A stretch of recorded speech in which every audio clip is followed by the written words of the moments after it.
What happened today? You're missing half of the class. I got one student that excused himself, but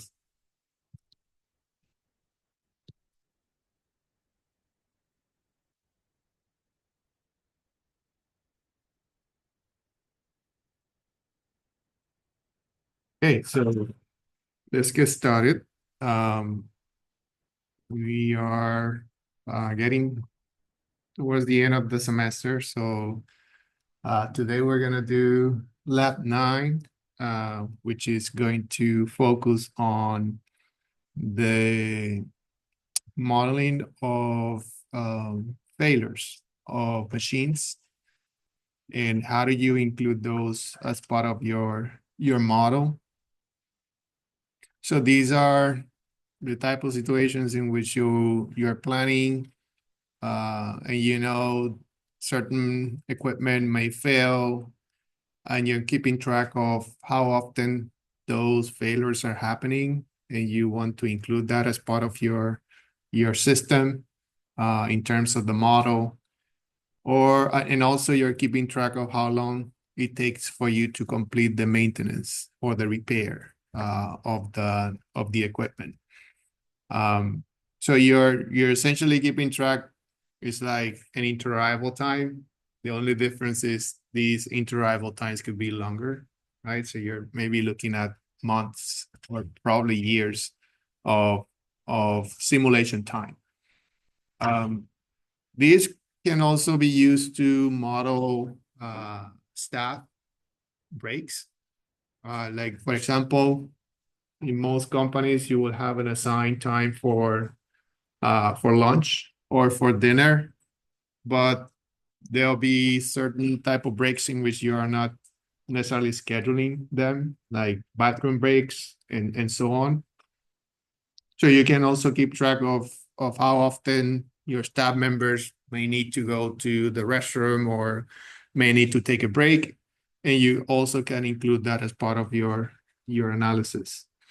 So that's basically the idea for today's lab is we're going to look at the failure module and we're going to learn how to include that information into our models. So the other thing that we are going to discuss this afternoon is the warm-up period for your simulations. So if you remember, they can show that you when you go to Arena.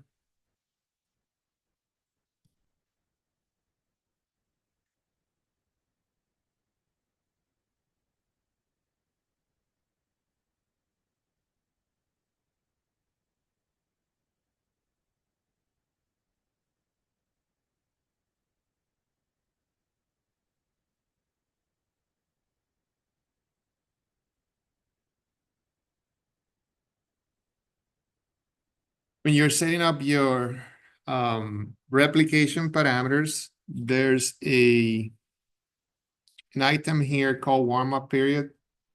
And for most of the semester, actually until today, we've been using the default, which is the 0.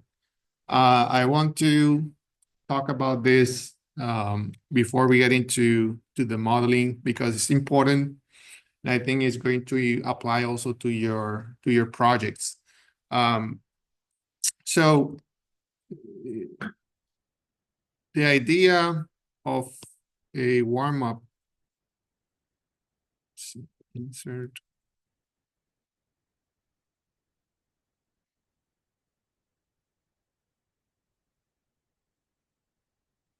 Warm-up period is to identify that amount of time in which your system is basically warming up, right? That the words coming from that same action. So if you start with a system that is empty, you know that, let's say you're looking at the single cube. And if the system is empty, first entity that goes into the queue will go directly to the server and will get served quickly. So that cycle time is going to be just the processing time, and the entity will leave.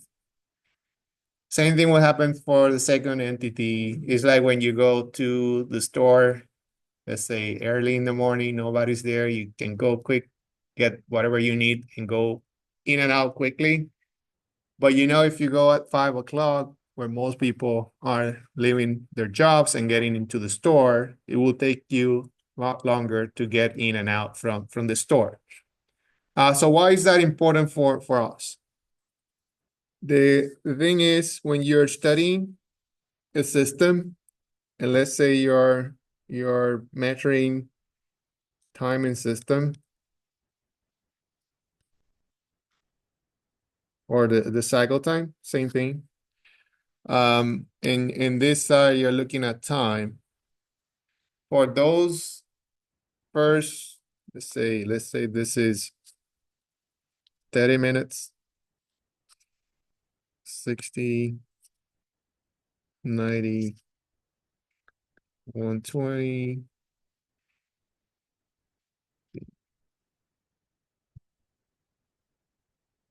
So those are the first 3 hours. First observations, those average will be low. So they will start increasing. Let's say this is 10 minutes, 20 minutes, 30 minutes. So as let's say your arrivals are more faster than the service time that you have, so you will get a queue for sure. You're taking longer to complete the service than the arrival process is. So as more entities start getting into the system, that cycle time will start increasing, right? At the beginning, system is empty, you go quick, get no problem, you get into the server, go out. But as the queue start forming, it's gonna take longer for you to be completed or to complete the part, and also to get out of the process. But at some point, that is going to stabilize. And most likely, you will get that point in which we call that steady state. Right? You'll get to that point in which that cycle time, if your process is balanced and your capacity is well planned, at that point, you're reaching that steady state in which you want your process to be, right? Like this is the amount of time that a part must take to be completed. Let's say that's, I don't know, in and out in 45 minutes.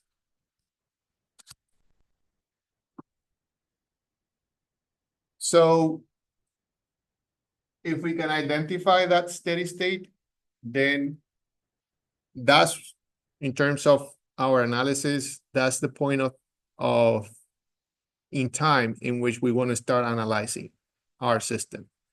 Let's say this time periods, anything that is happening before that is creating some type of unbalance, or is creating it's kind of providing an unbalanced assessment of your system, because you are taking data and adding data into your analysis that is not necessarily realistic, right? It is a time period in which you will get some better data points, not because your system is more efficient, it's because that time period is just a warm-up period in which you don't have as many entities inside your system. So what we are trying to identify is that amount of time in which you're basically saying, if this is my warm-up period, 120 minutes, I want to start collecting data for my analysis after that warm-up period, right? Because I don't want these observations that are not necessarily happening when my system is in steady state to affect the performance metrics that I want to collect from my system. Okay, so how do you do this? Well, you need to print out information about your system, right? You start looking at collecting individual observations of your entities until you see that those observations that are starting to be more close to each other, right? And this is under the assumption that the system is well balanced, that you have a capacity that is well planned, and the variability is controlled, right? So your work, like your system is under control. Under these conditions, you know that at some point you're going to reach that steady state, which is where you want to be in terms of production. So the reason I'm saying this is when you look at your projects, and I think I have a discussion with Gerardo about the time, the observation time for the simulation replications. So I was talking to him about, well, if you were observing for an hour, I want you to model your system for 1 hour, because that's what the time of observation or the time period that you were observing your system. But what I didn't discuss with him was this. If he is going to run that system for an hour, then probably he's going to start the system empty, and that's not going to replicate the situation that he's observing when he was taking the data. Because by the time he went to observe his system, there was a queue already there, right? There was people already there in the system. And the observations that we're taking were based on that traffic, right? That a system that is already on steady state. So in terms of the project, what I would like to see is if you're going to be running your system, your restaurant's operation for 1 hour, you need to add, let's say 30, 20 minutes, additional 20 minutes to your simulation time as a warm-up period in order to discard that time period in which you're going to be collecting data, but your system is going to be empty, basically, because all of you are going to start with an empty system. So I don't want these observations to affect the system performance that you collected during your data collection process. If that's there, probably you're going to have problems doing the validation, right? Because the data, again, that you collected is based on a system that was already functioning. Whereas if you don't consider a warm-up period, you're going to run a system that is empty at the beginning and is going to show you a different performance. Yes, sir. So I have two questions. Yes. The first question is, why wouldn't we, let's say, set up a warm-up time of 4 hours? If the restaurant opened at 8 and I showed up at around 12. Yes, so that's the question is, why don't we use a 4-hour simulation time? Larger warm-up period, just to ensure we're gonna hit the steady state whenever we're collecting dollars. Yeah, I as long as you're given, because your simulation is going to, your data is going to be based on the data that you collected. So you know, if you give them 4 hours, 5 hours, or warm-up period, you're assuming that your interval time is not going to change. It's going to be the same, right? So as long as you give that a good amount of time, I'm saying 20, 30 minutes, because the more that you add, the longer it's going to run, right? So so you don't want to be inefficient from that perspective. I typically account for, let's say, at least 1/3 of the simulation time to accomplish that amount of time that will be enough to, but in practice, what you want to do is to print those observations, and you want to make sure that you observe when the system gets into steady state, and then cut that part of the graph or that part of the observations that are reaching, but not there yet. They're trying to reach that steady state, but they are not there. That's the simulation time that you want to. I mean, you're still running the simulation during that amount of time, but the warm-up period, what it's going to do is just saying, I'm not taking into account those observations. I'm going to start collecting data after this time. So you're still running your operations for the amount of time that you observe, but you are adding this extra, as I said, 20 minutes. So instead of running for 60 minutes, you're running for 80. And then you set up your warm-up period for 20. At the end, you're still collecting 1 hour of data, which will be, again, I'm basing my example on what I discussed with Gerardo, but if you observe for 2 hours and you have data for a 2-hour period, then you can run your simulation for 2 hours. And use that same strategy to determine your warm-up period. So today, in the exercise that we are going to do for the example, I'm going to be asking you to include a warm-up period. And I believe we're going to be running our simulation for 10 days each replication. So this is a system that is running nonstop. And we are setting up our warm-up period for a couple of days, I think. So 2 out of the 2 days for warm-up period, and then a simulation period of 10 days. Questions? Yes, go ahead. Yes. And then on the second end, on the validation side for the project, we have cycle times that we've computed from the observed time, and it's time to like see if the simulation matches up. By how much does it need to match up, right? Because they're not going to be the exact same numbers. So the question is, how do you know if your model is validated, right? Correct. That's a good question. So we can get very technical in that aspect. Let's say, Hypothesis test.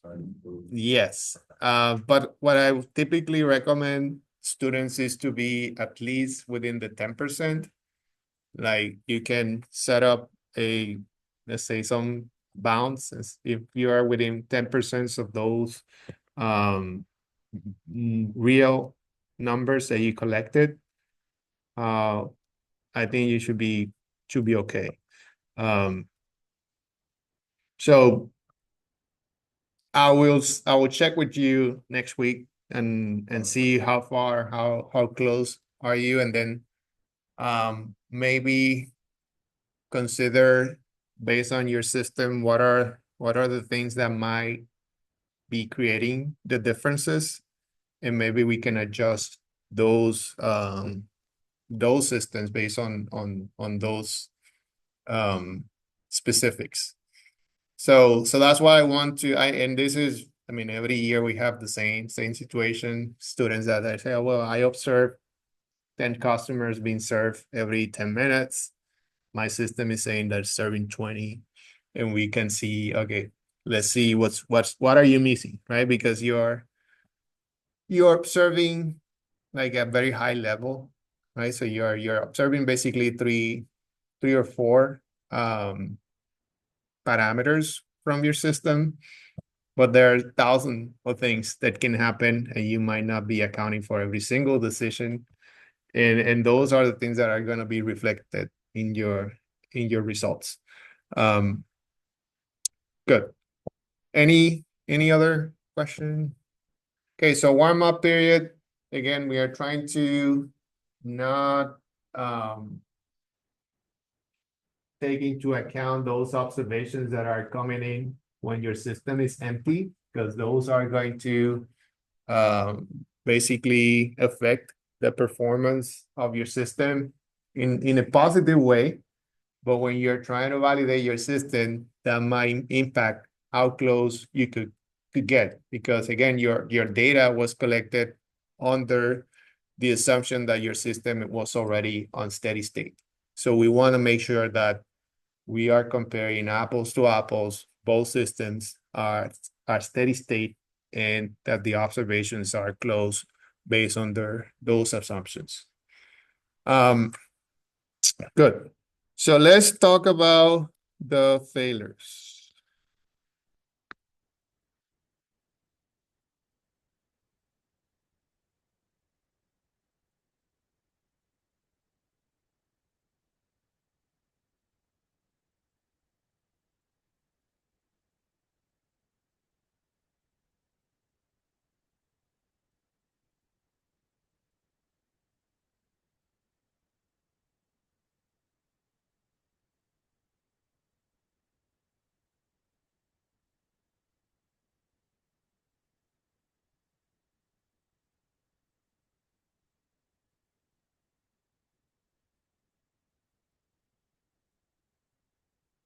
Okay, so failures are under the advanced process module.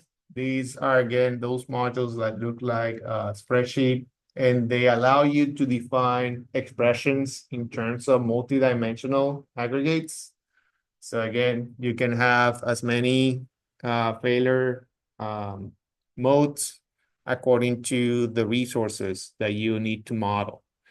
So for example, employee 1, employee 2, employee 3 have different processing times, and use an expression to store their processing times. In the same way, we can define um, our failures. We can express them in different rows within the module and define a name specifically for each one of them, and then apply them to the different employees because they have different ways of working. They are not considered to be identical, so they're going to have different behaviors. So what are the parameters for our failures? We need a name, right? So as the number of resources increases, make sure that you name them in a way that you can recognize which failure is connected to the resource. And there's two types, or you can define the way you're gonna account for the failure using a count or a time. You can say, for example, after processing 100 parts, there's a high likelihood of a failure to happen, or my employee is going to take a break after completing 50 products. Or you can do it based on time.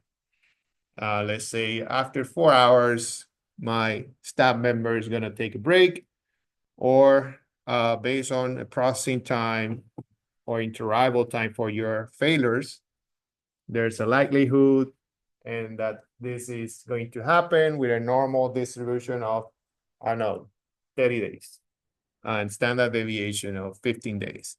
And you can assign that also as part of your interval time for your failure. So when you count by occurrence, you count how many uses until failure. When you look at time, this is by time interval. You have two things to define. The uptime is how long it is it operational before failure? And this could be in terms of seconds, minutes, hours, and days. And then once your failure has occurred, you also have to define for how long that failure is going to happen. So that will be, for example, time for maintenance or the time for the break.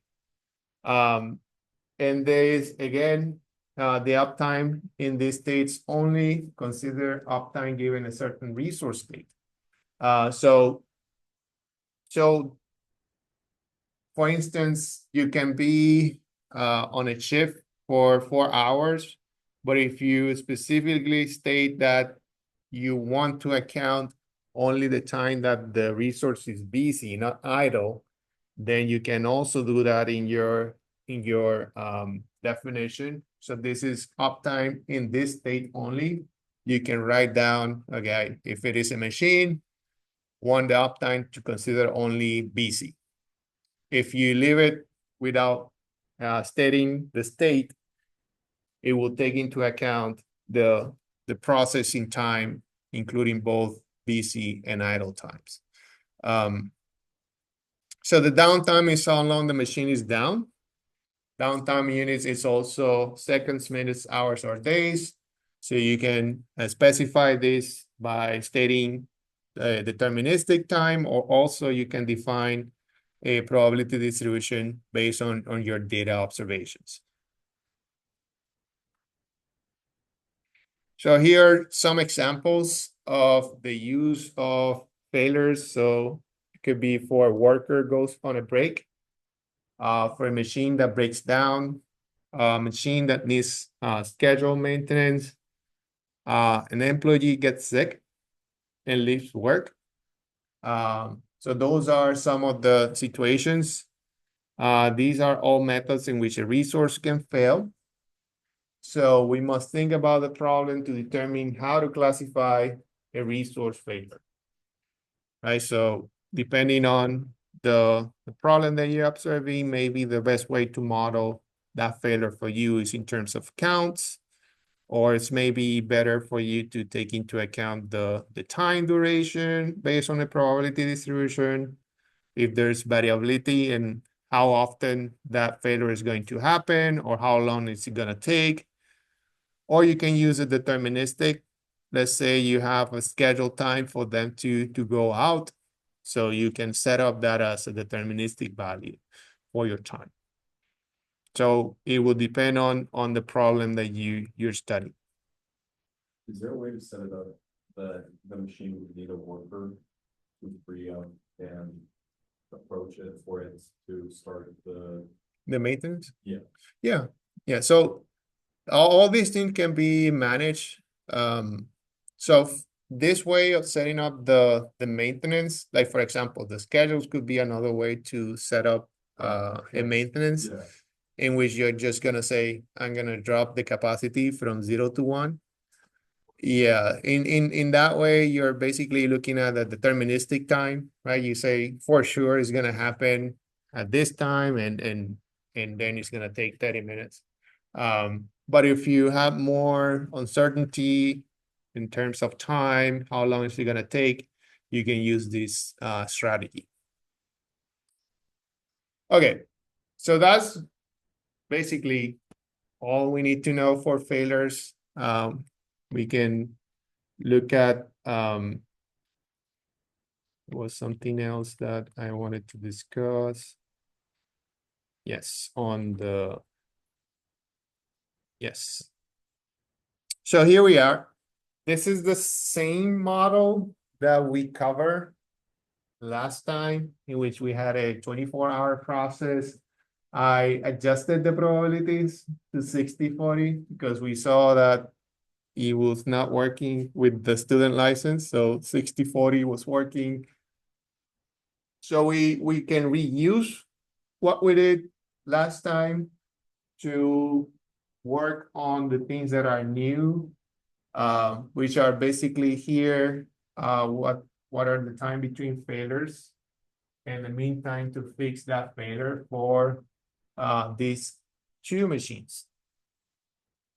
And then also we're gonna specify a 2 days warm-up period for our system and see how that goes in terms of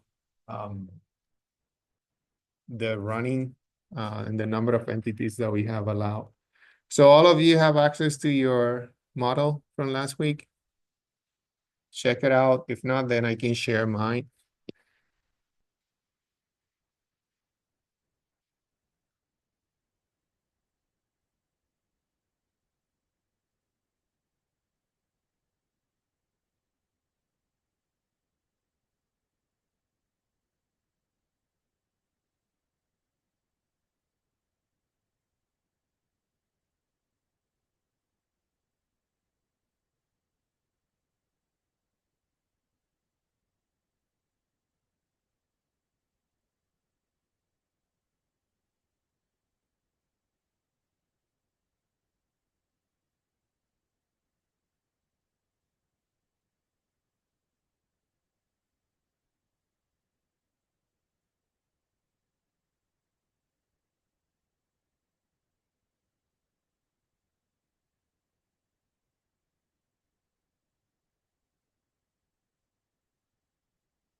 Okay, so if you have a model like this one, and you run it,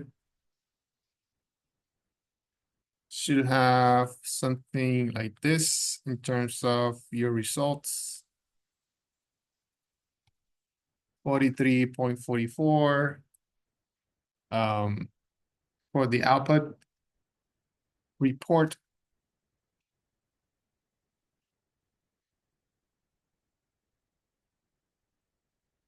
All right, close to it.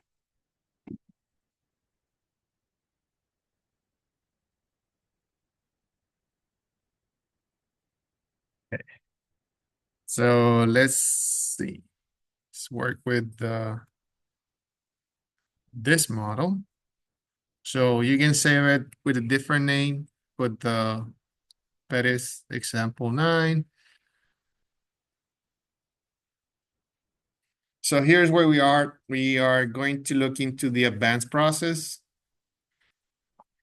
And there's a module here, just like we did for the expressions. And here you can click and you can add a failure.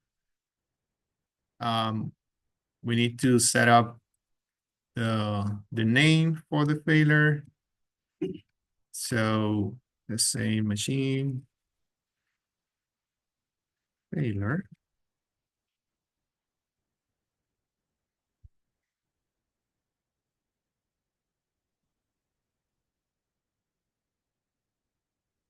Yes, let's set up name machine 1. Oh, let's see.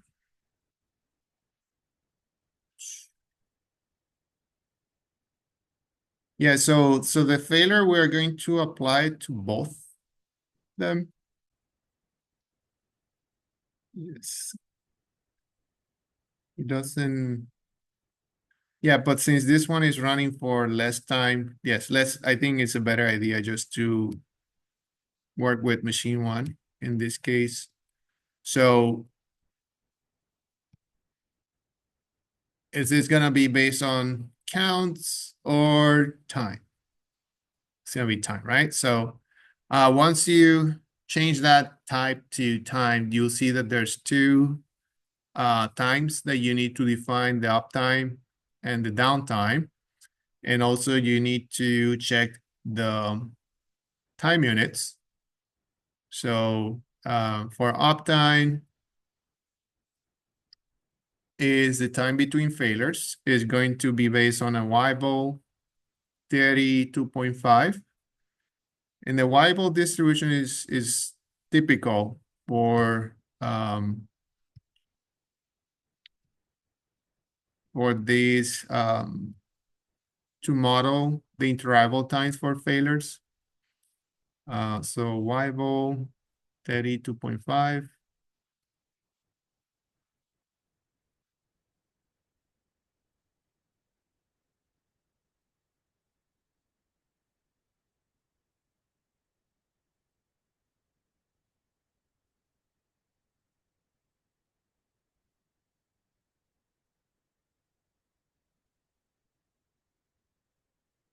And the mean time to failure, which is our downtime, will be based on a log normal 1.5. So let's look at the log normal.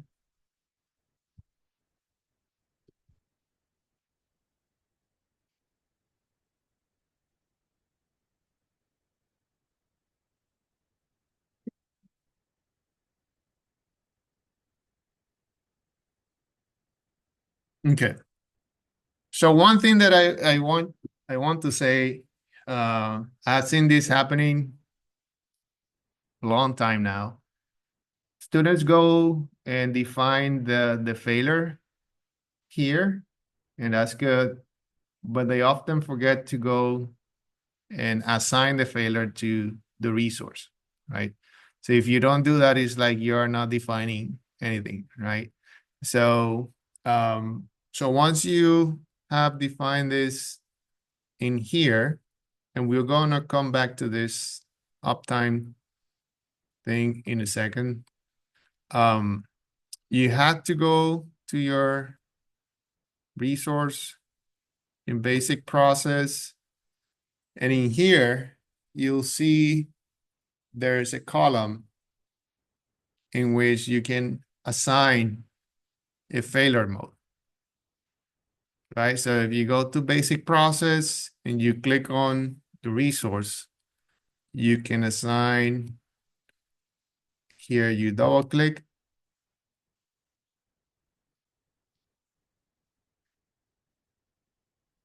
And then you have the machine failure. If you are talking about a failure, which is this case, ignore. It is the right thing to do, right? Like the machine is not gonna ask you or let you finish if it is failing. But if this was something like a break or a break that your employee is taking, then you might need to use a different rule for that. You can preempt, basically say this guy is gonna come back and finish, or might complete the part and then leave, wait and complete the part, and or ignore, which is basically saying, but if you're taking a break for 10 minutes, most likely you're gonna take the whole thing for those purposes. So in this case, we're gonna say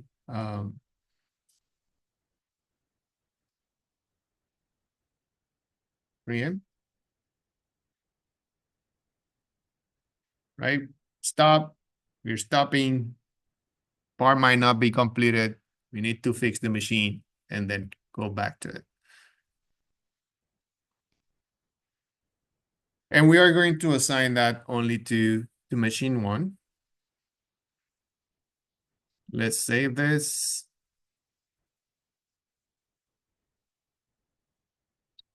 Then we want to update this to 10 and see how that goes. In a warm-up period to 2 days. And see if the model will react good to that. So let's see. Yes.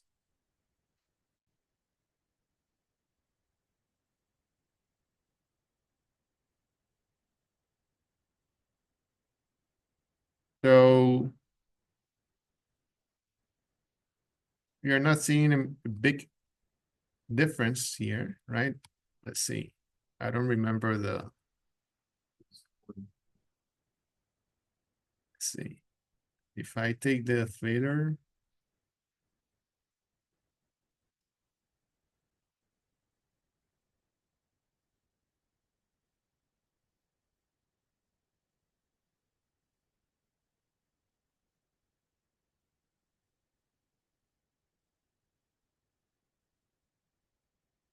so this is basically saying that you're doing better. Well, the minimum is 37, right? 44 outage. Oh, this is WIP, right? So, so WIP, you have more here.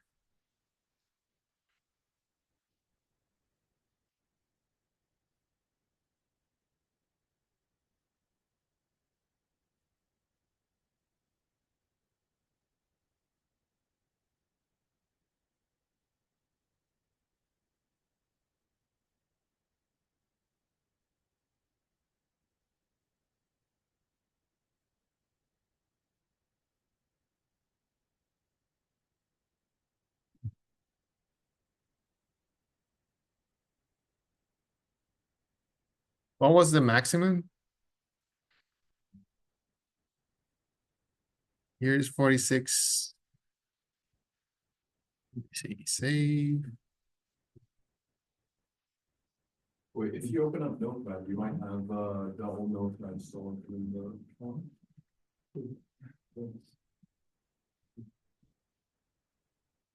No, I think I closed them. So you're saying if I leave it open, you can run it again and Yeah, we'll open the new report then. just save it with a different name. So this one is with failure. Save. And What then is the settings for the one?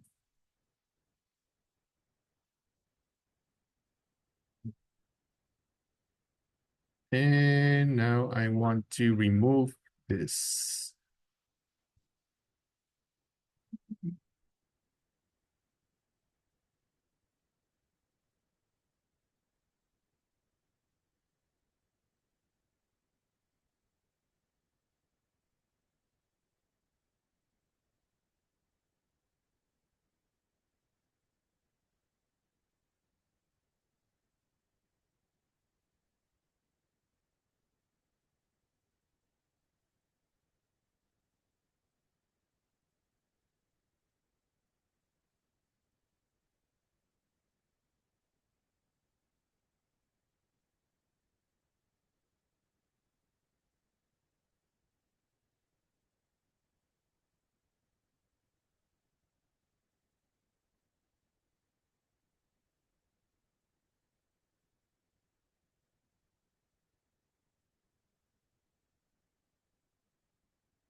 Very interesting.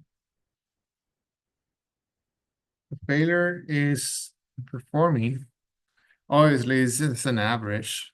Um, but this thing is saying that failure, you get a better performance in the long run. Uh-huh. That's interesting.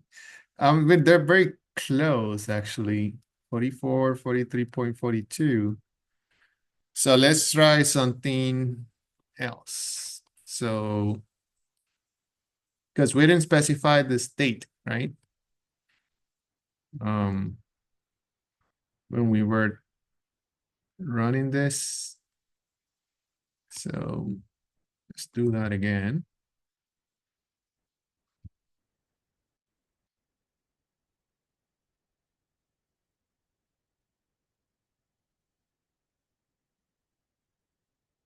Then go back to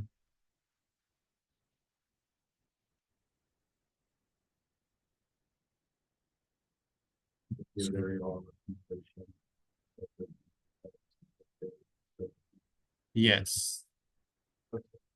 See if that works.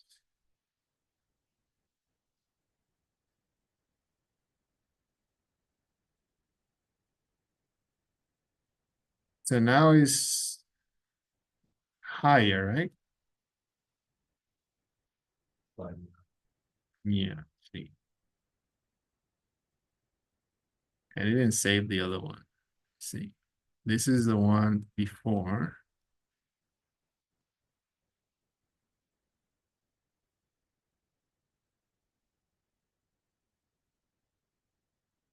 Yeah, so by specifying the state that you're looking at, it seems that the failure mode is, what's going on? Because it's gonna be busy anyways, for most of it. So it looks like if you don't define the state, what's the default? That will be the question. So the only thing that I did different was to set up uptime in this state only.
Yeah, that's not much information, but it seems like you need to specify what you consider as your uptime, what state you're taking into account as your uptime. Once you do that, then it start looking at the accounting for the time period. And in this case, I know machine one is gonna be busy. So if you don't do that, it seems like it is not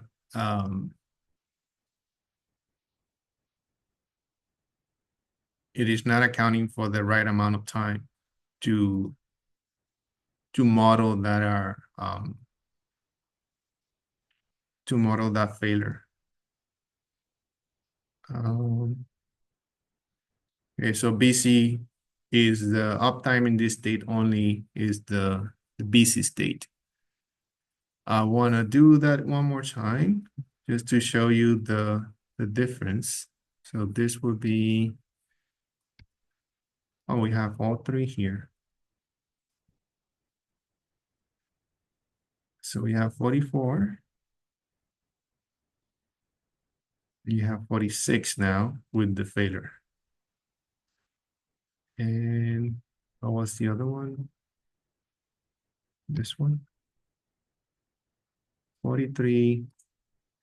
So 44 without the failure, 46 with the failure in BC mode, and 43, 42 without specifying the uptime as BC. Okay, so 55, that's the maximum. Yeah. So this is, yes, this is what was more logical. Like you have your failure is affecting your performance. Since we are running this for a long period of time, maybe is the time period that we are running the model and the number of observations that we are collecting is reducing the variability that we observe in our system. So let's try, see if we run this for, let's say, 5 days instead of 10 days. So see what's going on. 10 replications. Let's do it for 5.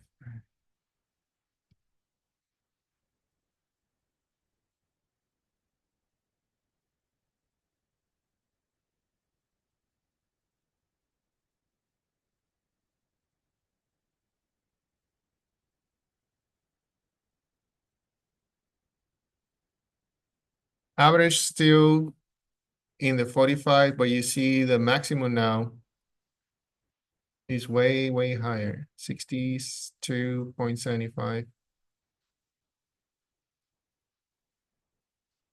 Oh, this is, yes, the output. Failure chance that introducing the failures will give us a lower cycle time. It shouldn't.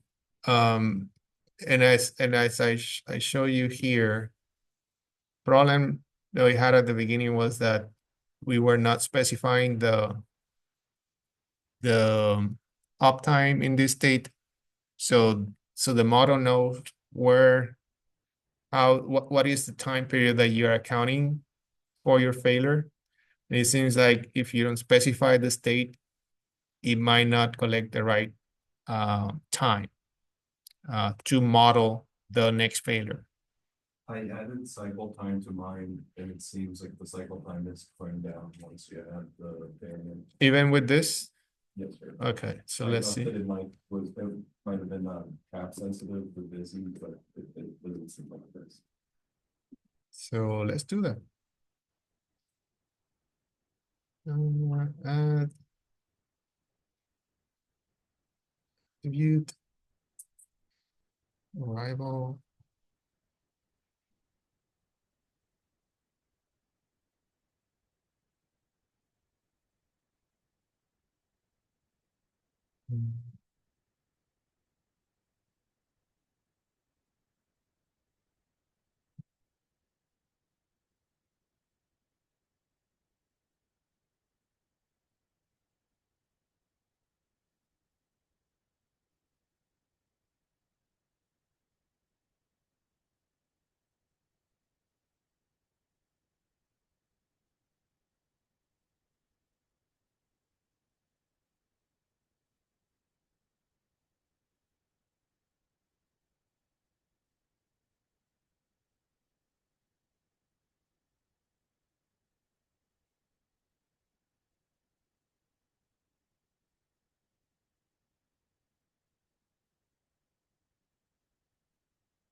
what's going on. Yeah.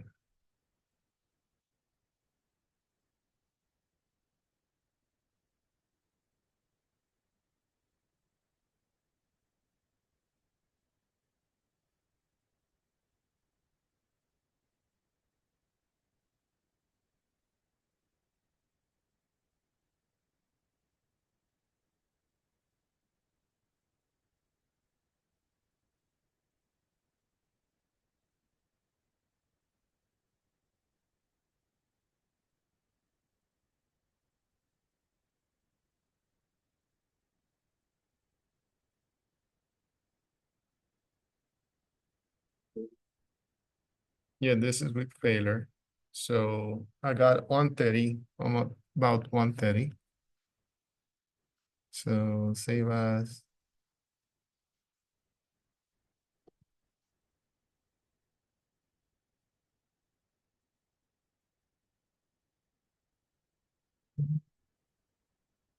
Oh.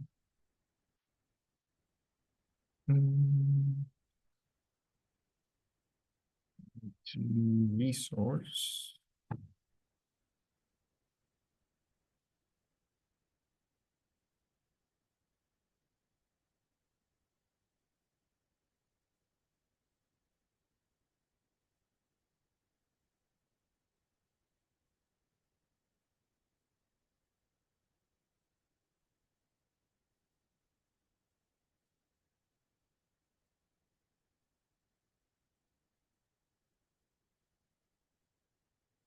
$170.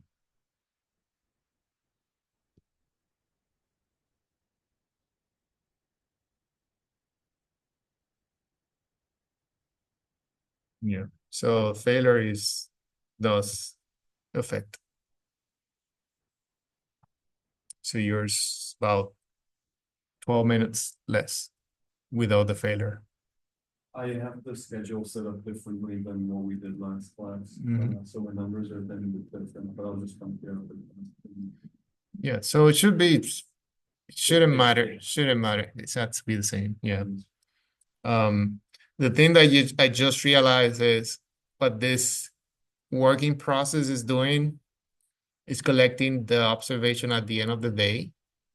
So yeah, that's not necessarily giving you the overall picture of the working process throughout the day. So that might be another reason of why that number is very close, because it's just collecting the last observation for the day, for every day. But